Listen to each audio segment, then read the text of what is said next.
ہماری زندگی بڑی قیمتی ہے، ایک سانس بامقصد ہونا چاہیے، لیکن ہم اپنے وقت کو کس آوارگی کے ساتھ، کس بے دردی کے ساتھ گزارتے ہیں۔ حضرت امام شافعی کہتے ہیں کہ میں نے فقیروں سے 2 باتیں بڑی پتے کی سنی اور انہوں نے مجھے بڑا نفع دیا۔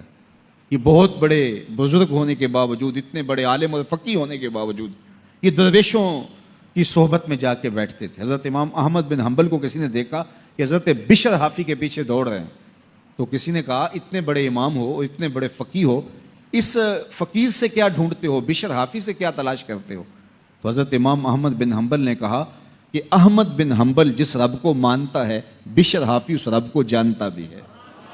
تو فقیروں کی باتیں بڑی پتے کی ہوتی ہیں، تو کہتے ہیں کہ فقیروں کی 2 باتوں نے، امام شافعی بولے، کہ مجھے بڑا فائدہ دیا۔ ایک تو یہ الوقت سیف قاطع، وقت کاٹ دینے والی تلوار ہے، اگر وقت کو تم کاٹو گے تو ٹھیک، ورنہ وقت تمہیں کاٹ دے گا۔ اب تمہاری مرضی ہے کہ وقت کے گھوڑے پہ تم سوار ہو کے اپنی مرضی سے وقت کو چلاؤ، یا پھر تم وقت کے رحم و کرم پہ ہو اور اس کی موجیں تمہیں جس سمت چاہیں بہا لے جائیں۔ اب تمہارا اختیار ہے کہ تم اپنا وقت کیسے گزارتے ہو۔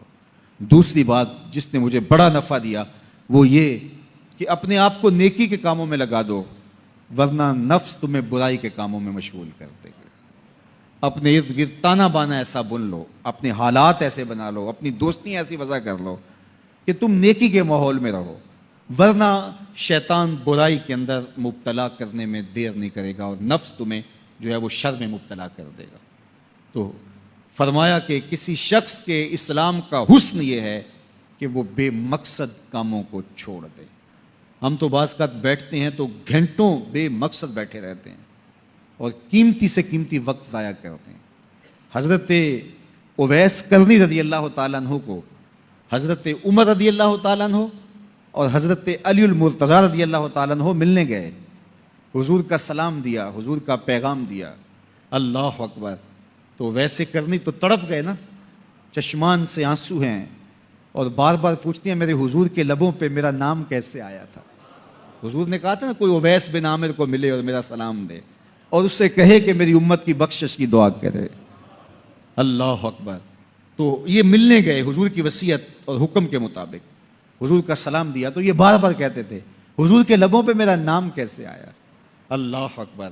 تو جب یہ تڑپ دیکھی تو کہا اتنی محبت اور اتنا پیار تو حضور کو ملنے نہیں آئے، حضور کو دیکھنے نہیں آئے۔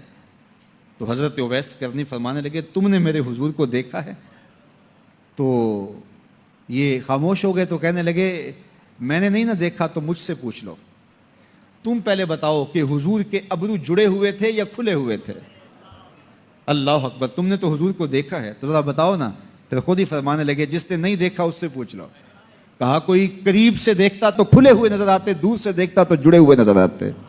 معلوم ہوا کہ حضور کی قربت میں ہی رہے ہیں اگرچہ بظاہر دور رہے ہیں۔ تو یہ اتنے جلیل القدر صحابی ملنے گئے، کچھ دیر باتیں کی، اس کے بعد حضرت اویس کرنی نے ہاتھ بڑھا دیے، کہا اچھا آپ نے بھی آخرت کی تیاری کرنی ہوگی، میں نے بھی کرنی، اچھا حشر کو ملیں گے۔ اللہ اکبر۔